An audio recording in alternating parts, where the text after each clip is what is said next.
Good evening. I'm Coach Mitchell. And I'm Coach Darren. Welcome to the Power of Now.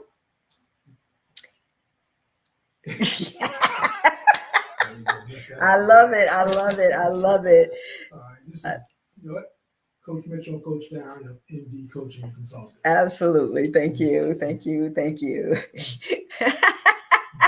I love how we rehearse it and get to the live, and it's like, oh, free fall. Anyway, we want to thank you for joining us tonight as we talk about commanding your emotions, and not just talking about how to command your not allowing your emotions to dictate your reactions and your responses and controlling you in essence. But we want to talk about how we can shift the narrative and have our emotions under control, commanding our emotions so that when we're reacting and something occurs with us, we are self aware enough to be able to talk things out in our conscious mind so that we're able to handle them effectively, so that they don't damage relationships, whether it's personal, professional, etc.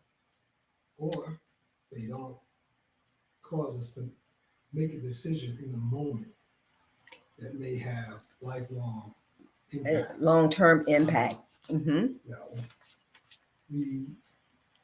reason I said where we want to talk about this topic is, one, I don't think we are actually aware of the emotions. Like I said, our entire day is filled with two things: thoughts and emotions. And we don't actually give a lot of effort to how much it makes up our day. We're just constantly in a reactive mode. So much so that we sometimes could lose a good portion of our day or days. Right, because we're wrapped up in our emotions and not really sitting in them to deal with them, to determine why you're feeling a certain way or what may have triggered your emotional reaction, and just in your day-to-day interactions. So before we get deep into the conversation or the discussion, we want to invite you to join the conversation, number one. Second thing we want you to do is look right up at the top of the video and click on StreamYard and allow access so that we can see your name, because we want to acknowledge that you took the time to spend a couple of minutes with us tonight. So click on StreamYard. All it's doing is allowing access for us to see your name. It's not accessing any of your personal information or any information on your page. It's simply allowing us to see your name, and we would love to acknowledge that you're here with us. And, if people want to join, can let me know who's on board. But in the meantime, I just want to make this clarification that we often use feelings and emotions interchangeably, but they are not the same. For simplicity, we will sort of talk tonight about them being one and the same, but actually they're not the same. Well, you're right, because we do need to make a distinction. Yes. Because you can have emotions and not really feel them, and therefore suppress them or regress them or repress them, I should say. So you want to be able to feel what you're feeling, but it's important to understand how you should manage what you're feeling. Good evening, Pastor Nicole. Thank you for joining us. So you want to be able to acknowledge how you're feeling, because the acknowledgement of your emotion is going to allow you to effectively manage through why you're feeling the way you're feeling. Even with that, there is I would say, a clinical distinction, that goes beyond that. which is our emotions. They say our emotions are basically a real-time response sensation to something that is occurring, whereas our feelings are usually a response to. Our feelings can be biased, and they can be biased because of our our memories could be biased because we're basing it off false beliefs, Mm-hmm. which is basically two people could be in the same emotional situation but have totally different feelings about it. And again, our feelings quite often uh, are impacted by something that may have occurred or more mental, whereas emotions are more of a bodily response. Yeah. So when we're talking tonight, for simplicity, we're going to kind of talk about them interchangeably. We want to make that clarification that they are not really the same. Yes, yes. And Dr. Nicole says that the topic of emotions keeps following her everywhere she goes lately. What is God really trying to tell her, right? So I think we are all in that space for whatever reason I think it is for us to deal with, because we are in that space. Mhm. And how apropos that the topic for tonight just came to us, or Coach Darren, Mhm. literally 2 hours before our session tonight, because, we usually collaborate before our Tuesday night lives, but, with things that are going on, not just in our personal lives, but what we see playing out across the country and just the world itself, we see that individuals are not really dealing effectively with their emotions. Yes. And this sort of piggybacks on pastors, once in a while it's following her. But we're also in a larger space. And this is what I've been sharing with people. You have to notice, I'd say we're going through an awakening, right? And I want to just say, ignore the whole thing about people's fight against the term woke, because either you're woke or you sleep. But there is an awakening going, meaning a lot of people are trying to move into what I call now self mastery. And you see it with all of the information. People are into certain things like meditation and yoga, more focused on health and wellness. People are trying to really go within more so than ever before. So the fact that this topic is up and it's following you or you're attracted to it, well, it's probably, again, they say sometimes where we are led to learn that which we are called to teach. So maybe something's coming where you're going to have to speak on this, which is why you're being, pulled. It may not be anything you personal, you're dealing with your emotions. Maybe it's something that you're going to be called to teach or talk to somebody about controlling their emotions. I think we're there. Yeah. And I think personally, I think collectively as, a church body, we are there. Pastor said she had to speak on it. And when I say pastor, for those others that are listening, I am talking about Dr. Nicole. She just happens to be my pastor as well. But we are in that time and space, and I won't say season, but I'm saying that time and space where we have to really dig deeper into ourselves, because the reaction to what's going on in the world has to be different than a trigger reaction. Yes. So as we start to move into the subject matter, we also make a distinction between a reaction and a response. A reaction is you don't think about it. Sometimes the reaction is good. If you're, like I said, if you're a trained martial artist and you got quick reflexes, you will react. And somebody will say that's actually a response because it's also trained. mhm, So you ask yourself, how often do you react emotionally to something as opposed to responding? Because that mhm, response, will take, like I have saying, and even created a meme which is floating around. But I said, you know what? What happened? The quality of our life is based on our response ability. Mhm. Again, response ability. How good are we able to respond to things that happen to us? And it's totally different. You know, like I said, we can't control what happens to us, but we can control how we respond. And to Coach Mitchell's point, you see quite often in what is happening uh, everywhere, people are reacting. Mhm. And they're reacting because they have not acquired the ability to, they have no self mastery. Right. And they haven't really learned how to effectively manage the emotions that they're feeling, Yes. because emotions are a feeling. So if you haven't really mastered or learned, I won't say mastered, because none of us are really masters at anything. You know, we might call ourselves that, but we're not. But a lot of us are more wiser than others because we take deliberate action on self-evaluation, on taking a introspective look at who we are Mhm. and where we're headed, what we're feeling, how we're feeling those things, and why we're feeling those things.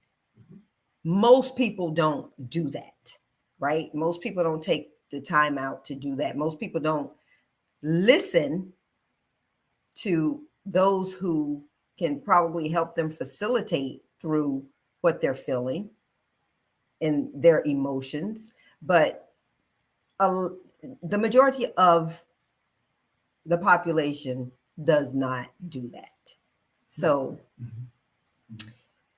And I think, you know, part of that goes to, again, where we are as a society, can you say maybe as a global society, in terms of what we even think and feel about who we are as individuals.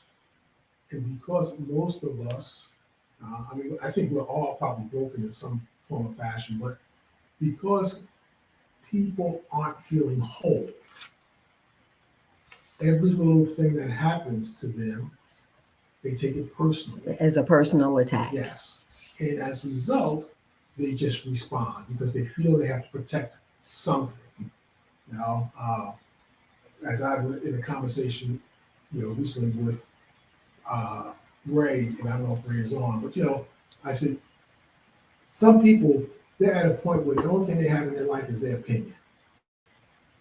And they're going to fight for that. They're gonna fight to keep it, Yes. and hang on to it, because it's their intellectual, Mhm. if you will, if you can use the word intellectual, but it's their intellectual property, and they want to protect it at all costs.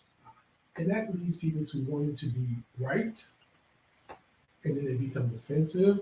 And the saying I got from, I believe, Dr. Wayne Dyer, who said, you know, you want to be right or do you want to win? You guys heard me say this on multiple occasions. Sometimes you cannot have both. Mhm. You should always choose to win. And sometimes winning means I'm going to walk away. You know? So again, part of being able to control your emotions is also having that self-awareness and assessing what do you really value in your life. Mhm. And sometimes it's part of retraining. And I say this is real important for, I think, men, because we are conditioned to respond in anger. And I've always said anger is the only masculine, by society standards, only masculine emotion. And therefore, you know what? That's what we go to. That's our go-to. Mhm. Quite often, that will get us in trouble. Absolutely. You know, and I hate to keep bringing up this incident, but it is a prime example in the circles in which we talk about this, is the infamous Oscar slap. That was an individual who somehow lost all ability to control himself and got pulled in to something that that just put a big stain on an otherwise great career. And as we saw, it impacted other people too. Exactly. But you said something that I think is up for discussion and maybe not in this session, but you said, people want to fight for what they value, but a lot of what you see are people fighting for what they think in the moment because they don't have any values. They haven't really set to think about what it is that they really, what are their, and I'll use a corporate term, what are your core values, And if you see me looking up, it's because I'm looking over my laptop to talk. But it's because people do not have and have not identified. I won't say they don't have, but they have not identified what their core values are. So they're fighting for whatever they're feeling in the moment. So I think the question is, how do you identify that you have a problem with dealing with your emotions? First, is, what? Everybody just stop. Usually almost like you're breaking up a, chaos. Everybody just stop. Be quiet. And what comes to mind is something my 7th and 8th grade gym teacher used to really instill in us. And he used to always say, think about it. And really sometimes you have to have the awareness to stop and be able to question yourself. Like, why am I doing this? Right. And is it always me at the center,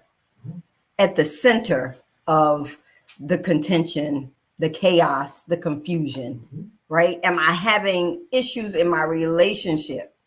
Am I, having difficulty dealing with others?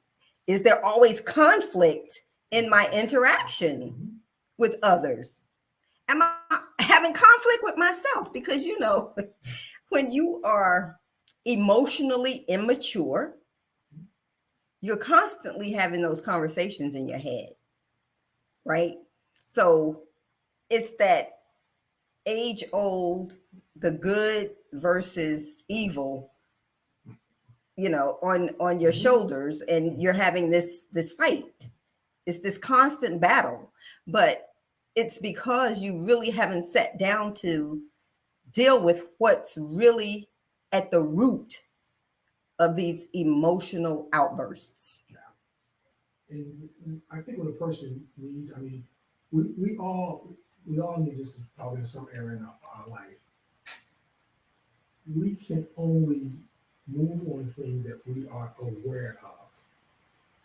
If this is all I know, then I don't see a problem with it. Exactly. Somebody has to be in our space somewhere. I'll probably make a little change there, but for the most part, somebody has to be in our space to tell us there's another way. Exactly. There's a world outside of yourself. You get into solutions now. Yes. Or the other thing I think could happen is sometimes we just get so exhausted with what we're doing or how we're living. That now we go searching for something. Absolutely. And Dr.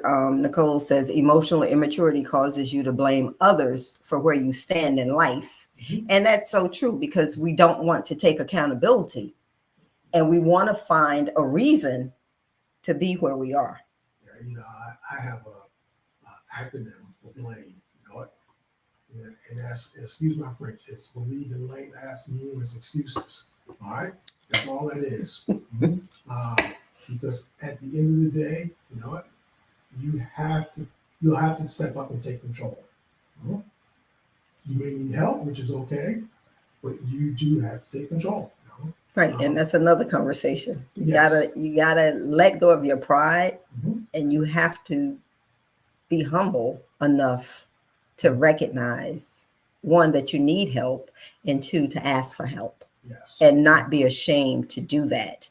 But I was talking about really addressing how do you know that your emotions are out of hand, and some of the conflict that you see arising in your life.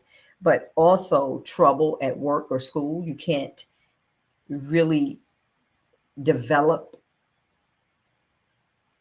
wholesome relationships, nor can you work collaboratively in a team environment at work. You're always the one that really people don't want you in their space because you are the negative component, right? You're turning to other things like other substances to help you manage through life, Yes. through the minutia of life and manage your emotions. But if you're not able to effectively manage your emotions, like we just said a moment ago, your first reaction is an outburst. Mhm.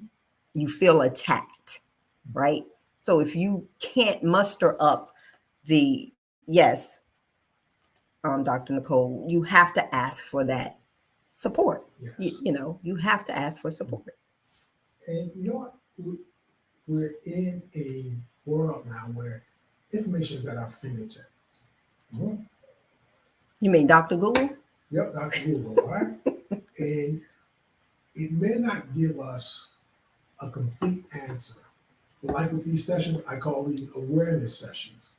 We don't have, in an hour's time, we're not going to give you a complete solution to something. And you shouldn't be looking for a complete solution in an hour. Right. But it's about to create the awareness, and maybe it will get you to say, oh, wow, I didn't know that. Let me go learn more. Right. And it's to really lead by example that every day we get up to try to be a better version of ourselves than we were yesterday. Correct. And it's having that conscious awareness. And it goes back to self-awareness, and it goes back to our foundation of bets, Mhm. your beliefs, your emotions, Your thoughts your thoughts, and your story. and your story. So if you're constantly going deeper into who you are, that introspective, just peeling back the layers of self and getting rid of some of those things that we've brought along, that baggage that we've brought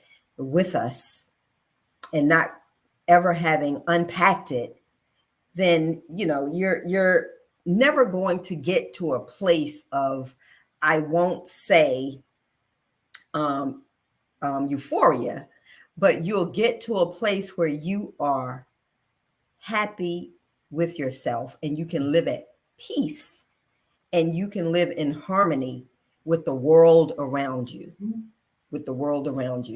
Because what we see playing out now are individuals who cannot deal and have not dealt with their emotions on a conscious level. No. And what we see playing out with the mass shootings, with, just the senseless domestic violence cases, people just acting out on each other, are people not really, one, we're going back to values. They don't have a value system. They don't know what it is. They've not sought it out. They haven't surrounded themselves or been around individuals to tap them on the shoulders, because sometimes you don't know what to ask. Sometimes you don't know the question. Epistemic risk. Epistemic risk. You risk of not knowing what you do not know. Exactly. So you have to have people in your space that's going to tap you on the shoulder and say, hey, there's a better way. Yes. There's a better way. And not just say, hey, there's a better way, but let me help you get there. Let me show you. Let me show you what that way is. Or at least point you in the direction of somewhere, someplace where you can get out. Mm-hmm. Mm-hmm. So again, start off with, looking at yourself, and again, you have to be able to say, am I living my life on a level or in a space that I want to? Is there something missing? No. If you can be honest, because it does require, a bit of honesty. Am I always mad? Or am I always frustrated? Am I, do I live in, state of negativity? Can I just pull the pin of expectation out? Go ahead. You can't do this at the drop of a dime. It's not turnkey. No. This is something that you have to work on. It's not something you can just pull the plug out and, hey, you know what? Yesterday, I didn't know how to manage my emotions, but today I do. It's something that you have to work, you really have to work at and aim for regulating how you think about things Yes. and how you approach things. Because if you continue to repress how you're feeling, the emotional reaction is going to be, again, it's going to be one that is catastrophic. You're going to blow your top. You're going to lose control. You're going to damage relationships because you don't know how to communicate effectively. So it begins, anything transformative always begins with a desire. Mhm. And I find that that's interesting because, as you've heard me say before, the word desire comes from the words, of the Father, from day meaning, of, and sire meaning Father, or from the stars. So it's coming from a higher place than you. So that desire, once you get that, that's your connection. Now it's a matter of, how do I manifest that into my physical world? How do I begin to implement that? But you first gotta have desire. It has to be your desire. It can't be somebody else's desire for you. Mm-hmm. Mhm. So that begins the the ball rolling, and then that then begins with you having the awareness. Now, even for those people, that we kind of went down a path where we were gave the impression that we're talking about people who have real emotional challenges every day. No, We're not talking about the mental health, right. No, we're not talking the about people, psychological, yeah, or the people like clinically diagnosed, uh, because we're not licensed to do that. or the people, like I said, who are just always mad and negative. We're talking about pretty much any of us have lost hours, days in our life because we Mm-hmm. chose to be in a state that really wasn't, in an emotional state that wasn't beneficial to us. Mm-hmm. How many times if you ever met somebody or been with someone and you just realize that, or you said to them, you just want to be mad. Oh yeah. Because after you interject logic, explain to them that they're possibly wrong, they're still holding on to that emotion. Exactly. So they're choosing. But here's the catch, and why it's important to get a hold of your emotions. Because your emotions will do one of two things. They either deplete you or they renew you. They deplete you or they renew you. They deplete you, they're also aging you. If they renew you, they also tap into a a youthful gene inside of us. So, which is why happy people tend to live longer. So this is not just about you know uh, controlling your emotions, also controlling Mm-hmm. your health and well-being. So There's a balance there that you really need to strike, because you can consciously be happy, but subconsciously be suppressing mhm. some emotions that may take you off kilter. Yeah, So, absolutely. Yeah. This is yeah, not about suppressing right. because you got to feel the feeling, but you begin to ask yourself, you want to question yourself, can I do this a better way? Mm-hmm. Mhm. Mm-hmm. Is it really the end of the world? Right. No. Did the person do this to me? Am I taking something personal that really wasn't directed? Correct. Toward me. What am I feeling right now? Yes. And why am I feeling And this? why am I feeling it? Am I disappointed? Am I sad? Am I frustrated? What is it that was triggered because of that interaction? Yes. I just say, that we can only be offended by something that we possibly think is true. Because if somebody said something to you that you knew was just way off the wall, you wouldn't take it personally. You look at them and think, they must be crazy. Mm-hmm. Welcome to a really rich person to call them poor. Mhm. Unless they got a mental state where they're still thinking the poverty state. Otherwise, they're gonna look at you now. That's not true. Mm-hmm. So you begin to ask yourself, "Oh, what am I feeling in this moment, and why am I feeling that?" Back to Coach Mitchell's, you know, uh, statement. This doesn't happen overnight. It is a process where you constantly begin to catch yourself. For me, it was whenever I reacted a certain way, I looked and said, "Could I have handled that better?" You know, what made me act that way? Why did I get that emotional response? Mm-hmm. So you want to begin, just looking at yourself, uh, you know, and observing your emotions. I like to, something I recently learned, and there's an organization called the Heart Math Institute, and they have the whole, exercises and a whole bunch of things on controlling your emotions, going from one emotional state. What's that? Is there a better way of dealing with these emotions? That's one of the questions that you should ask yourself. Oh, okay. You know. Yeah. With that question, and I'll circle back, but with that question, what's my long-term gain? Mhm. If I'm just reacting to something in the moment, mhm, how's that going to impact the next, play? Play. You know, Mm-hmm. Mm-hmm. and that's something that we don't think about when we get caught up in a moment. Mhm. That we don't see how this plays out. I say, what's the long game here? And I get it because we've been conditioned to be reactive, Mm-hmm. especially when we're caught in our ego. Yep. Mhm. So, you got to take time and again ask yourself, you know what? Either what am I getting out of this, or is this the person that I want to be for myself, for my wife, for my children? You know, uh,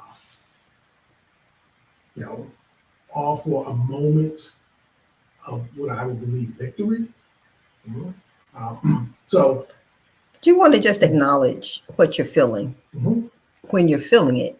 mhm, But the key is to learn how to deal with the emotion that you're feeling effectively. yes, Don't deny what you're feeling, because mhm, that's the suppression, yes, which gets you back into repression, which puts it back into your subconscious mind, which turns that cycle, starts that cycle mhm, back over again, right? So you want to acknowledge how you're feeling, but then learn techniques on how to effectively deal with those emotions. yes.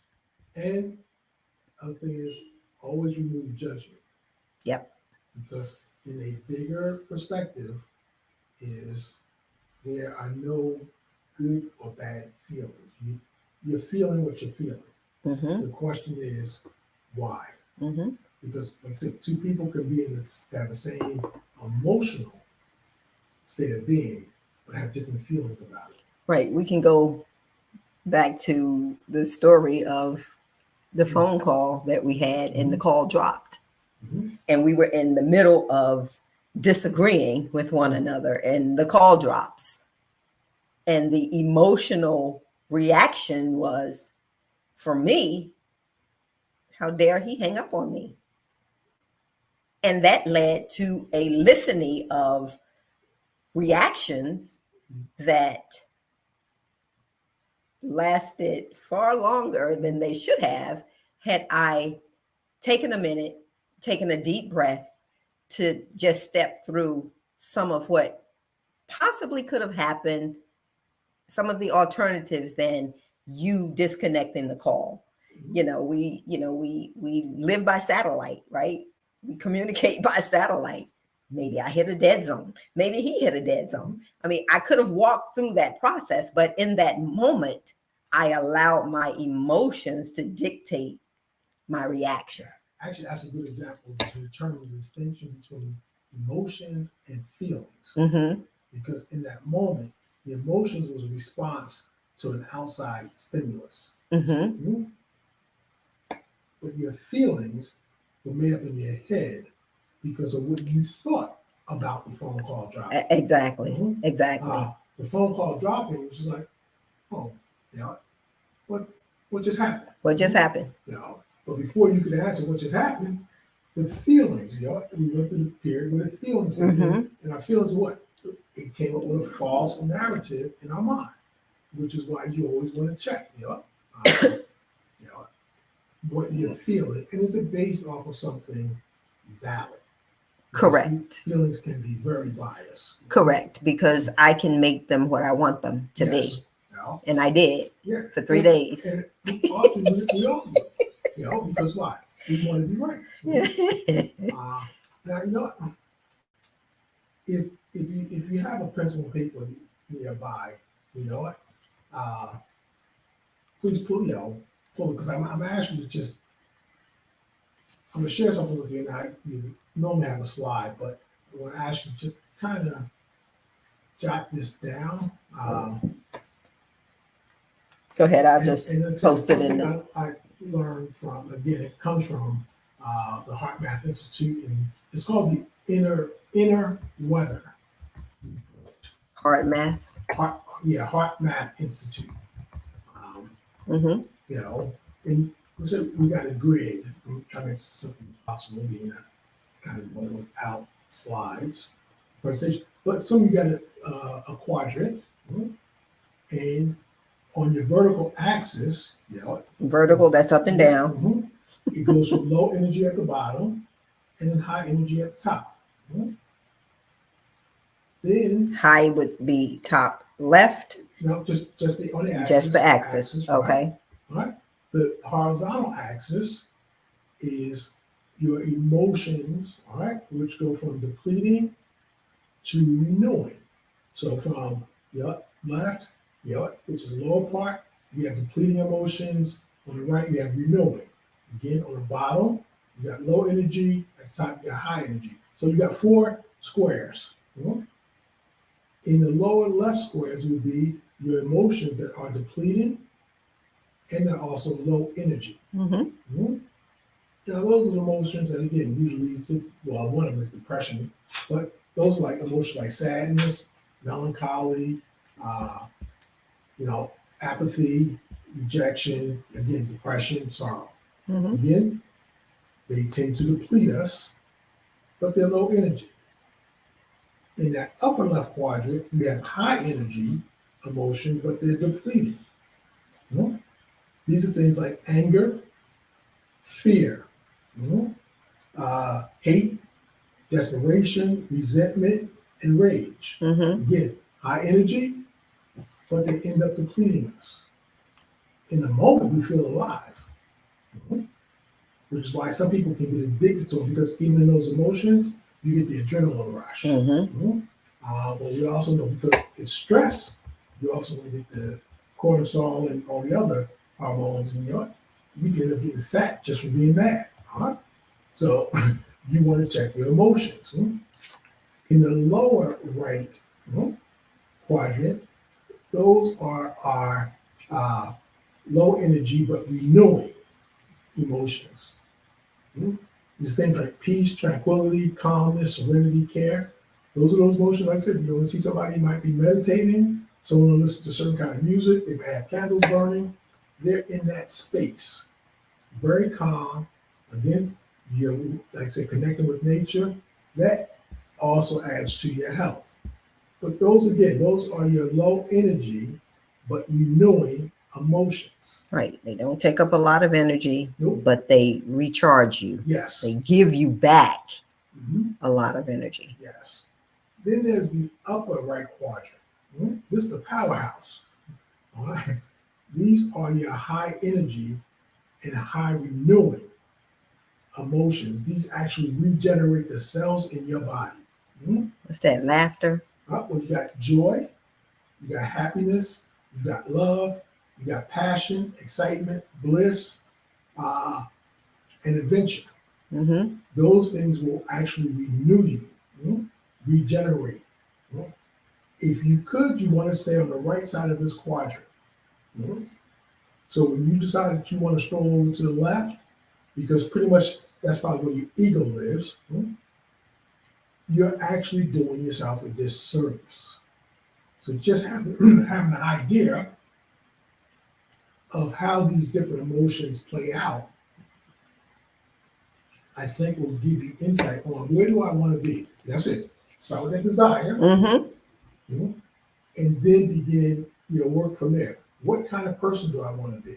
Right. And here's again, I share this too. When I was in college, I had leadership courses, and my first leadership course, my instructor was a Navy SEAL.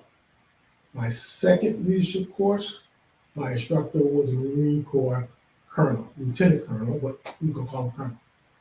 Two men who were very confident in who they were, yet they were the most peaceful men. You might want to think that they may have been very, So can you repeat? oh, Can you repeat those? my quadrants? Mm-hmm. Okay. Circling back, again, 4 quadrants in the high energy, but depleting. We have anger, fear, rage, hate, desperation, resentment. And that's going to be the top left. Yep. You're very, again, a lot of energy and extremely depleting on the mind, body, and probably even the spirit. Mm-hmm. The low energy but depleting emotions are sadness, melancholy, sorrow, apathy, rejection, and depression. We come over, Self-pity mode. yes, come over to the low energy but renewing. We have things like peace, tranquility, calmness, serenity, care. That's where, again, sometimes you just need to back away from everything, go find a spot, like say in nature, or if you're home, that's where you're sitting quietly, your meditation, your prayer. Just reground yourself. Yeah. You need to ground yourself.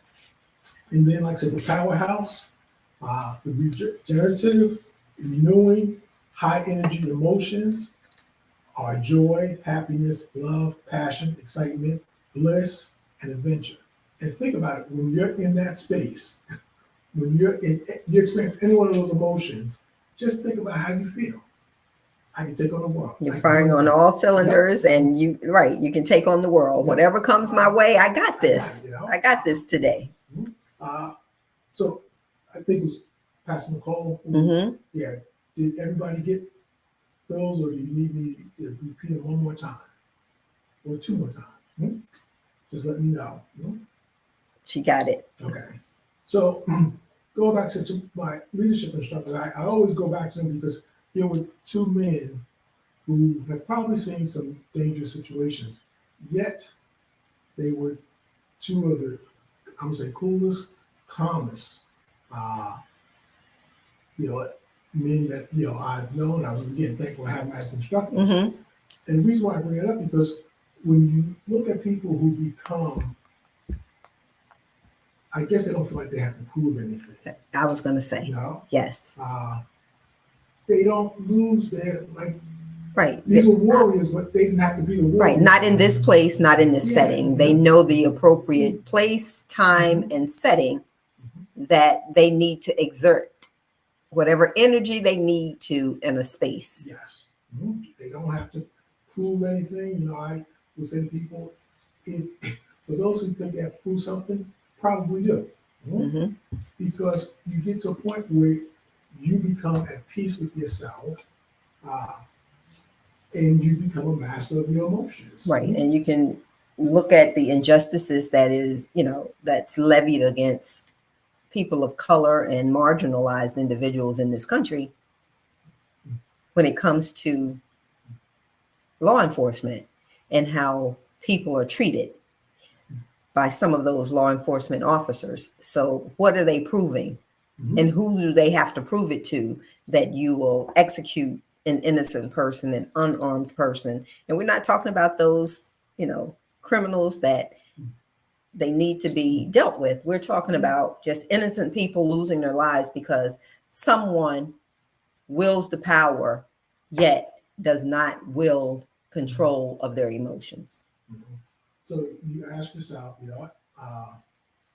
when you're in a situation and your ego may jump out and says, okay, I got to respond a certain way, you want to snatch your ego back and you want to look at the bigger picture. Mm-hmm. What do I have to gain by sinking to this person's level? You know? Now, one of the best or the quickest tips that you can do, actions that you can take, and there's different ways of doing it, but they all seem to be centralized on one thing, and that is breathing. Because when we get angered, we get frustrated, we tend to have shallow breathing. Mm-hmm. And there's a whole bunch of techniques, but the first thing you want to do is you want to become aware of the situation and say, I need to respond, not react. Mm-hmm. And you begin to, once you do that, that's your moment where it will maybe stop you in your tracks. And then you say, you know what? Let me breathe. Right. And it's a technique Yes. in the breathing. It's not hyperventilating No. breaths. It's deep breaths, and holding it and then breathing it out slowly so that the chemical imbalance that has been triggered by the stressful situation can recalibrate. Yes. You want to get control of your body again. Mm-hmm. Because as we mentioned, those negative, say depleting emotions, Mm-hmm. there's a reason why they refer to it as depleting. Exactly. So you want to, again, move your body back to what they call homeostasis, which is your body is going back to its health. Its natural state. Yeah. Right. So again, just think about it. It's the breathing. And think about this on another level. Why breathing happens to be able to bring you back to this place of well-being, both mentally and physically, because again, our breathing. We take our first breath, signify that we're alive, and we let our last breath go when we're dead. All right. So to signify, hey, I'm out of here. Yes. So breathing is actually an essential part of life. So when you can master your breathing, you can bring your body back into a state of well-being. Exactly. It's probably a little bit harder to do when you're in the midst of something, but if you're carrying emotion after the event, breathe. And actually, from the Heart Math Institute, the technique that they use is you want to breathe and actually breathe as if the breath is going, down through your heart and radiating out. Mm-hmm. And there's a reason for that, which we won't go into now. But if you can visualize that changes, and that allows you to move from one emotional state to another. Mm-hmm. So if you say, you know what, I don't want to be mad anymore. Again, your desire is, I don't want to be mad anymore. Not somebody telling you, don't be mad. But you can replace that with a mantra. Mm-hmm. I'm calm. I'm not upset. I'm calm. I am relaxed. I'm relaxed. You can train your brain when you are triggered. Yes. To recite that mantra. Mm-hmm. So instead of that negative emotion playing out, you replace it with your mantra. I am relaxed. I am calm. I'm not going to let that take me out of my space. That's a key phrase right there. It was one of the things that, I started using this, I'm not going to let this person take me out of my space. Mm-hmm. And granted, it does happen, but you want to have that awareness that, no, I want to be in a good space. Regardless of what's going on in my life, I want to be in a good space. Mm-hmm. One, because that's how you move out of the bad space, meaning things not going right, Mm-hmm. into better, is that you yourself, you have to be in a good space. When that doesn't happen, if you're discombobulated, it's kind of hard to fight a battle when you are, just losing it. You're mad. Mm-hmm. But I think one way to combat that is to remove yourself from that space from that situation, from the environment, Mhm. and allow some space and time to calm you, and if there's a conflict, that other person down, so Mhm. that you can come back and effectively communicate. Yes. So Because yes, first, go ahead. no, I was going to say, then you can effectively communicate, not just by expressing yourself, but by being able to listen to what the other person has to say. So yes, if there's a situation where there's physical space involved, yes, remove yourself from the physical space. Then you want to remove yourself from the emotional space. Mm-hmm. Mhm. Like I said, when you become really good, you can remove yourself from emotional space in that moment, which will basically nullify the physical space. Mhm. Does that make sense? Yep, I'm good at that. No. So yeah, if you can nullify, like I said, if you could shift your emotional space, your Uh-huh. mental emotional, the physical space really doesn't become an issue anymore. Right. And you have to be mindful. You have to Mhm. practice mindfulness, which is that going deeper into your psyche. It's not just being mindful of your surroundings. It's really being mindful of what triggers you, what gets under your skin, what annoys you, what takes you out of your place of harmony.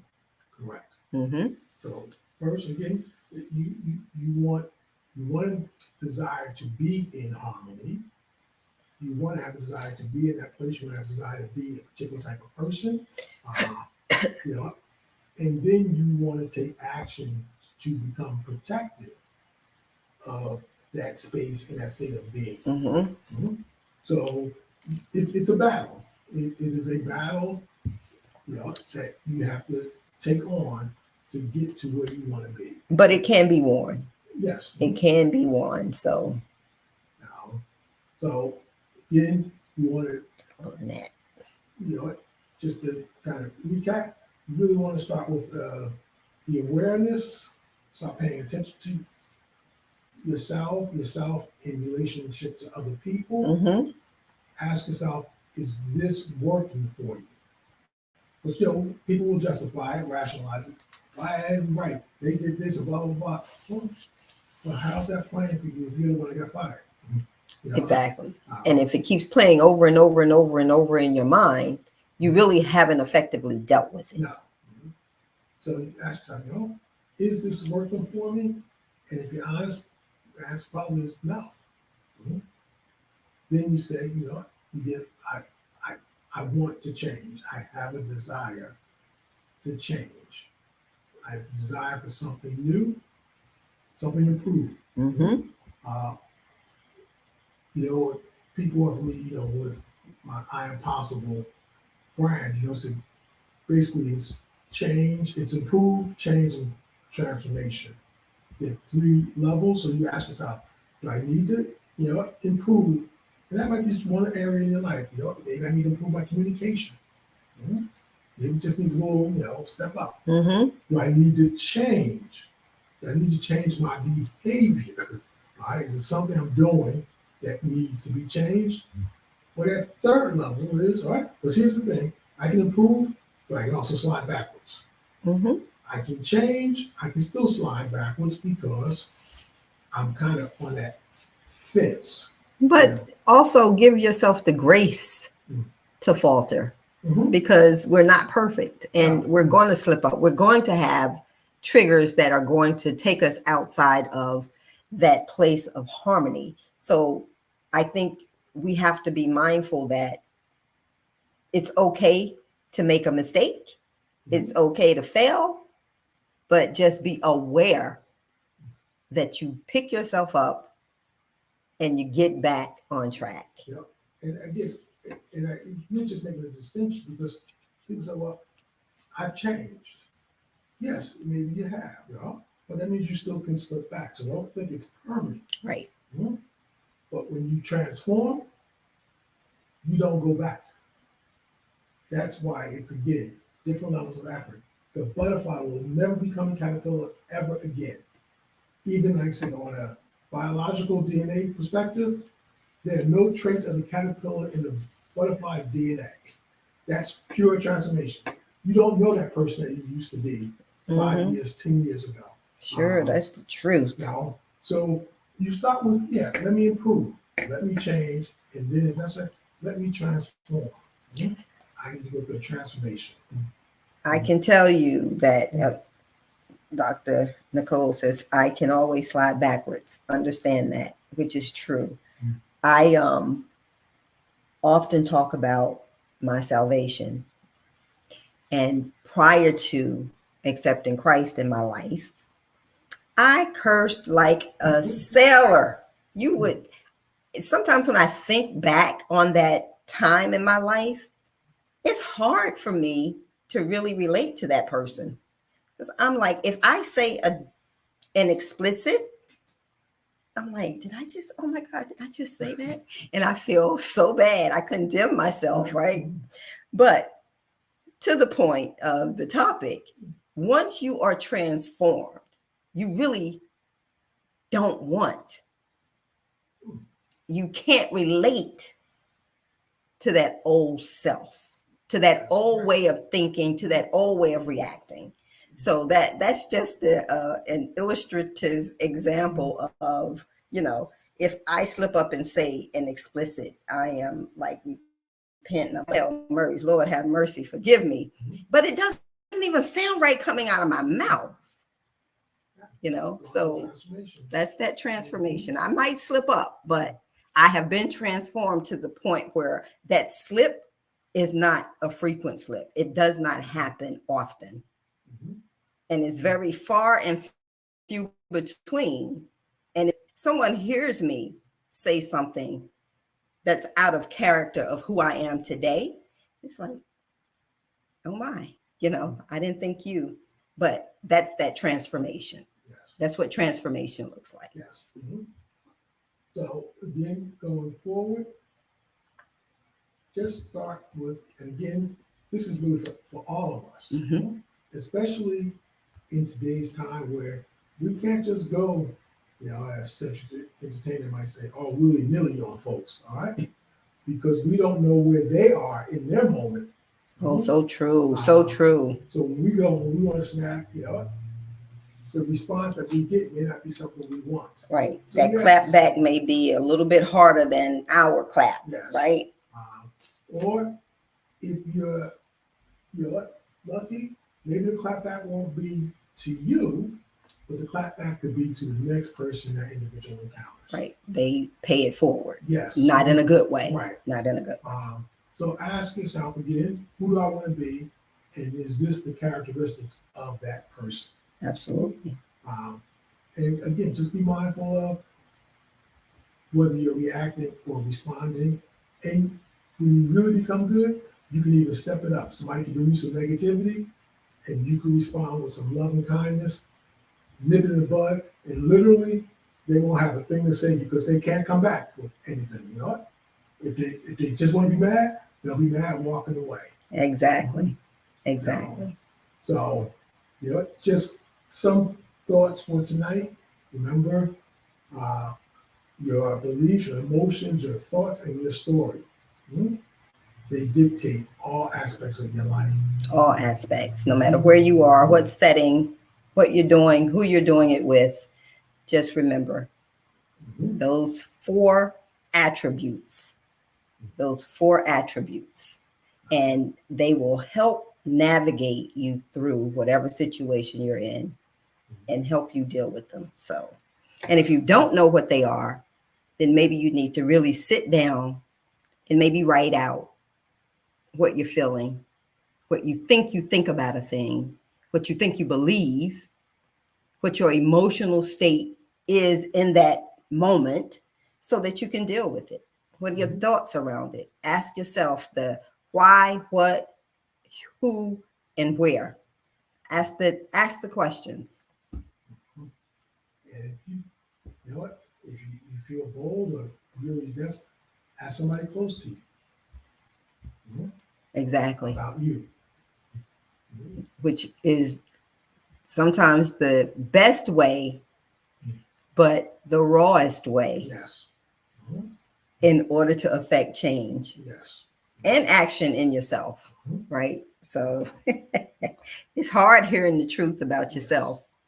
And again, when you do this, you're on a path of discovery, so you don't want to be judgmental, whether it's you asking the questions or you asking someone else.